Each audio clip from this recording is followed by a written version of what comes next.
Assalamualaikum warahmatullahi wabarakatuh dan halo semua. Perkenalkan, nama saya Suci Aulia dari Program Studi Pendidikan Bahasa Indonesia Semester 3 Fakultas Ilmu Pendidikan Universitas Puang Rimagalatung Sengkang. Video kali ini adalah tugas kedua keterampilan berbicara, yaitu mendongeng. Dongeng saya berjudul Si Kaya dan Si Miskin. Alkisah hiduplah seorang saudagar kaya yang bernama Pak Jaya. Istrinya sudah meninggal sejak 5 tahun yang lalu, sedangkan kedua anaknya yang bernama Herman dan Tanto tinggal dan bekerja di luar kota. Saat ini, ia hidup sendiri bersama Mbok Tini, pembantunya. Meskipun kaya raya, dia sangat kikir. Ia tidak pernah mau memberikan sumbangan kepada siapapun, termasuk untuk acara-acara di kampungnya. Ia juga tidak pernah mengikuti acara keluarga besarnya seperti perayaan tahun baru atau acara ulang tahun cucu dan keponakan-keponakannya, karena tidak ingin dimintai uang dan hadiah. Dasar peli pernah sesekali Pak RT dan salah seorang warganya yang bernama Bu Alia datang ke rumah Pak Jaya untuk meminta sumbangan, tapi ditolak mentah-mentah oleh Pak Jaya. Tok tok tok. Pak Jaya, permisi. Ada Pak RT dan Bu Alia. Ada apa nih pagi-pagi kau udah kemari? Begini Pak Jaya, kan sebentar lagi 17 Agustus. Nah, kampung kita berencana melakukan acara perayaan kemerdekaan. Nah, karena itu Pak, kami mohon kesediaan Pak Jaya untuk mau membantu menyumbang dana. Sedikit saja juga tak apa Pak, yang penting ikut berpartisipasi. Waduh, tapi saya kan tidak pernah mengikuti perayaan-perayaan seperti itu, jadi saya tidak perlu menyumbang dong. Dengan rasa kecewa, Pak RT dan Bu Alia meninggalkan rumah Pak Jaya. Di kota itu juga hiduplah seorang petani miskin yang bernama Pak Budiman. Ia juga hidup seorang diri karena istrinya sudah meninggal dunia dan anak satu-satunya merantau untuk bekerja di luar kota. Pak Budiman sangat dicintai dan disayangi oleh cucu dan keponakan-keponakannya karena ia selalu ingat hari ulang tahun mereka dan selalu menyempatkan diri untuk menyiapkan hadiah meskipun bukan barang yang mahal. Kebaikan hati ini membuat keluarga besar Pak Budiman senang mengunjunginya. Karena sifat Pak Budiman yang ramah, baik hati, dan suka menolong, para tetangga pun sangat mencintainya sehingga mereka sering membantu kehidupan Pak Budiman. Tak tak tak. Pak Budiman, permisi. Ada Bu Siti. Silahkan masuk Bu. Tidak usah Pak, saya hanya ingin mengantarkan gado-gado untuk sarapan. Pagi-pagi ini sudah rapi saja, sudah mau ke ladang ya Pak? Iya Bu. Wah, terima kasih ya Bu gado-gadonya. Iya Pak, sama-sama. Saya pamit dulu ya. Pak Budiman juga selalu rajin memberikan sumbangan untuk berbagai kegiatan amal dan acara-acara yang diadakan di kampungnya, meskipun jumlahnya tidak banyak. Pak Budiman menikmati hari-harinya dengan mendedikasikan hidup agar berguna bagi orang lain. Suatu hari, pada pukul 6 pagi, Pak Jaya sedang jalan pagi di sekitar kampungnya. Tiba-tiba, ia merasakan sakit di dadanya sehingga nafasnya terasa sesak. Semakin lama, rasa sakitnya semakin hebat sehingga membuat Pak Jaya linglung dan jatuh pingsan di depan rumahnya. Tetangga-tetangga yang melihatnya sangat terkejut. Mereka lalu memanggil ambulans dan membawa Pak Jaya ke rumah sakit. Di hari yang sama, ternyata Pak Budiman juga mendapatkan serangan jantung saat ia sedang bekerja di ladang.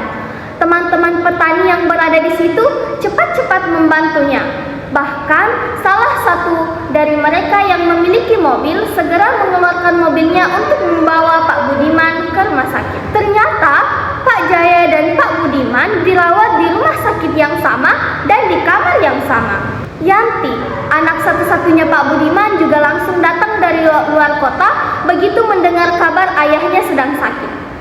Yanti dan suaminya pun bergiliran menunggu ayahnya di rumah sakit.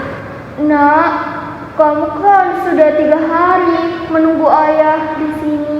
Pulanglah, kasihan cucu ayah ditinggal sendiri. Tidak apa-apa ayah, Reno, cucu kakek sudah saya titipkan ke ibu mertua. Namun, di sisi lain, tidak ada seorang pun yang menjenguk Pak Jaya. Sedangkan Mbok Tini, pembantu Pak Jaya, datang hanya untuk mengantarkan baju baru dan mengambil baju kotornya dari rumah sakit. Pak Jaya pun mulai merasa kesepian. Dia mencoba untuk menelpon anak pertamanya yang bernama Tanto. Halo, ayah sedang sakit nak, dirawat di rumah sakit. Ayah sakit apa? 3 hari yang lalu ayah terkena serangan jantung. Beruntung para tetangga langsung membawa ayah ke rumah sakit. Jadi sekarang kondisi ayah bagaimana? Sudah lebih baik nak, tapi ayah harus menjalani rawat inap selama beberapa hari. Syukurlah kalau begitu. Tapi maaf ayah, saya tidak bisa jenguk karena sedang mengejar deadline kantor yang semakin mepet. Pak Jaya kemudian menelpon anak keduanya yang bernama Herman. Ternyata sama dengan Tanto. Anak keduanya pun tidak bisa menjenguknya dengan alasan pekerjaan. Pak Jaya mulai merasa ada yang tidak beres. Ia merasa sangat kesepian dan tidak ada anak-anaknya yang memperdulikannya. Sampai-sampai ada seorang ibu-ibu yang sedang menjenguk Pak Budiman, iseng-iseng mengintip bilik kamar Pak Jaya. Ia mendengar percakapan Pak Jaya dengan anaknya. Lalu ia langsung menceritakan kepada ibu-ibu yang lain. Suara percakapan kedua ibu tadi cukup keras sehingga Pak Jaya dapat mendengarnya. Ia pun merasa semakin sedih, lalu bergumam, ternyata citra diriku di mata warga seburuk itu. Tiba-tiba Mbok Tini datang membawakan pakaian ganti untuknya. Lalu terbersit keinginan Pak Jaya untuk mengajaknya mengobrol. Mbok, apakah benar banyak orang yang menganggap saya ini pelit? Namun Mbok Tini hanya bergumam karena takut kepada Pak Jaya. Jangan takut Mbok, katakanlah sejujurnya. Iya benar Pak, itu benar. Kenapa saya dikatakan pelit? Saya kan hanya ingin berhemat dan tidak menghambur-hamburkan uang. Apakah itu salah? Tentu tidak Pak. Berhemat itu adalah hal yang baik. Tapi orang-orang menganggap Bapak pelit karena Bapak jarang sekali mau berderma atau memberi sumbangan. Lah, wajar saja kan? Mereka itu pemalas. Kenapa mereka tidak mencoba menjual sesuatu untuk mendapatkan uang? Enak saja langsung meminta seperti pengemis. Tapi Pak, setiap warga memang diharapkan untuk turut berpartisipasi dalam semua acara kampung. Sumbangan itu kan dari Bapak dan akan kembali ke Bapak lagi. Kalau sesekali tidak memberi, mungkin tidak apa-apa. Tapi kalau sangat jarang atau bahkan tidak pernah memberi Pak, tentu citra Bapak di mata warga akan kurang baik. Lalu bagaimana dengan anak-anak saya? Mereka sangat jarang menjenguk saya. Bahkan saya sedang sakit seperti ini. Seingat saya, selama 5 tahun ini, Pak Tanto dan Pak Herman selalu mengundang Bapak untuk menghadiri acara-acara keluarga. Tapi Bapak jarang sekali mau datang.